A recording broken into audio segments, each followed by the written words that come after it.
নমস্কার বন্ধুরা, কৃষ্ণকথা ইউটিউব চ্যানেলের আরও একটি নতুন ভিডিওতে আপনাদের সবাইকে স্বাগতম।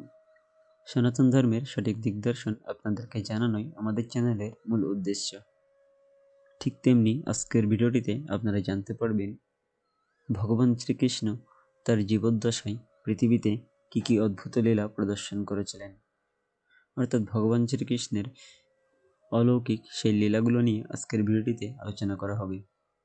তো যদি ভিডিওটি আপনাদের ভালো লাগে অবশ্যই কমেন্ট করে আপনাদের মতামত জানাবেন এবং বন্ধুদের সাথে ভিডিওটি শেয়ার করবেন। তো চলুন আমরা মূল ভিডিওটিতে চলে যাই। ভগবান শ্রীকৃষ্ণ 7 দিনব্যাপী গোবর্ধন পর্বত তার কনিষ্ঠ আঙুলের উপর ধারণ করে রেখেছিলেন। ব্রহ্মা যখন গোবৎসদের অপহরণ করেন তখন তিনি সকল গোবৎস এবং গোপবালকদের রূপ ধারণ করেছিলেন। ভগবান শ্রীকৃষ্ণ নলকুবের এবং মণিগ্রীবকে উদ্ধার করেছিলেন, যার অভিশপ্ত হয়ে বৃক্ষরূপ দেহপ্রাপ্ত হয়েছিলেন। দৈত্যকার কালিয়নাগকে পরাভূত করেছিলেন ভগবান শ্রীকৃষ্ণ। বনের দাবানল গ্রাস করেছিলেন তিনি। বরুণদেবের কবল থেকে নন্দ মহারাজকে উদ্ধার করেছিলেন ভগবান শ্রীকৃষ্ণই। বিদ্যাধর মক্খন, যিনি সর্পরূপে এসে নন্দ মহারাজকে দংশন করতে চেয়েছিলেন, তাকে ভগবান শ্রীকৃষ্ণ হত্যা করেছিলেন। ভগবান শ্রীকৃষ্ণ তার কাকা অক্রূরকে যমুনায় বিষ্ণুলোক দর্শন করান। একজন দর্জিকে তার সেবার জন্য তাকে সারূপ্য মুক্তির আশীর্বাদ প্রদান করেছিলেন তিনি। একজন পুষ্প বিক্রেতাকে তার 2টি পুষ্পমাল্যর জন্য তাকে নিত্য ভগবৎ সেবার আশীর্বাদ প্রদান করেছিলেন ভগবান শ্রীকৃষ্ণ। একজন কুজনারীকে তার চন্দন বাটার জন্য একজন পরমা সুন্দরীতে পরিণত করেছিলেন ভগবান শ্রীকৃষ্ণই। ধনুর্যজ্ঞে কৃষ্ণ যখন কংসের ধনুটিকে যা স্থাপন করে আকর্ষণ করলেন তখন তা 2টি খণ্ডে ভেঙে গেল। মৃত্যুর অধিকর্তা যমরাজকে মৃত্যুচক্রে ফিরিয়ে নেওয়ার মাধ্যমে গুরুপুত্র জীবন ফিরিয়ে দিয়েছিলেন ভগবান শ্রীকৃষ্ণই। 17 বার জরাসন্ধ এবং তার অনুচরদের পরাজিত করেছিলেন ভগবান শ্রীকৃষ্ণই। যুদ্ধের সময় কালযবনকে পরোক্ষভাবে হত্যা করেছিলেন ভগবান শ্রীকৃষ্ণ।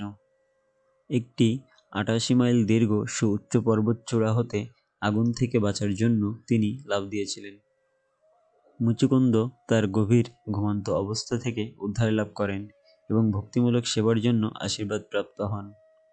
শাম্ব যখন প্রদ্যুম্ন নামের 10 দিনের কৃষ্ণের শিশুপুত্রকে হত্যা করার উদ্দেশ্যে নদীতে ছুরি মারেন তখন শ্রীকৃষ্ণ তাকে রক্ষা করেন।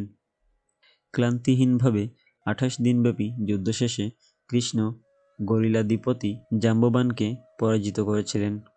শ্রীকৃষ্ণ 16,108 নারীকে বিবাহ করেন এবং তাদেরকে অর্থনৈতিক, নৈতিক এবং পারিমার্থিক শক্তি দান করেছিলেন।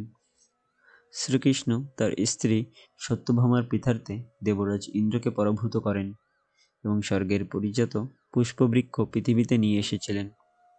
নৃগরাজকে স্পর্শের মাধ্যমে তার গিরগিটি রূপ থেকে উদ্ধার করেছিলেন ভগবান শ্রীকৃষ্ণই। দেবতাদের রাজসভা দ্বারকায় তার ভক্ত সুদামাকে তিনি এনেছিলেন। উত্তরা যখন অশ্বত্থামা কর্তৃক ব্রহ্মাস্ত্র দ্বারা আক্রান্ত হয়েছিল তখন তার গর্ভের পরীক্ষিত মহারাজকে রক্ষা করেছিলেন ভগবান শ্রীকৃষ্ণই। মহারাজ বলি পরিচালিত সুতললোক থেকে মাতা দেবকীর 6 সন্তানকে পুনরুদ্ধার করেছিলেন ভগবান শ্রীকৃষ্ণই। অর্জুন ব্রাহ্মণ পুত্রদের জীবন রক্ষায় ব্যর্থ হওয়ার জন্য আত্মহত্যা করতে উদ্যত হন, তখন তাকে রক্ষা করার জন্য ভগবান শ্রীকৃষ্ণ মহাবিষ্ণুর কাছ থেকে মৃত সন্তানকে ফিরিয়ে আনতে অর্জুনকে সহায়তা করেছিলেন।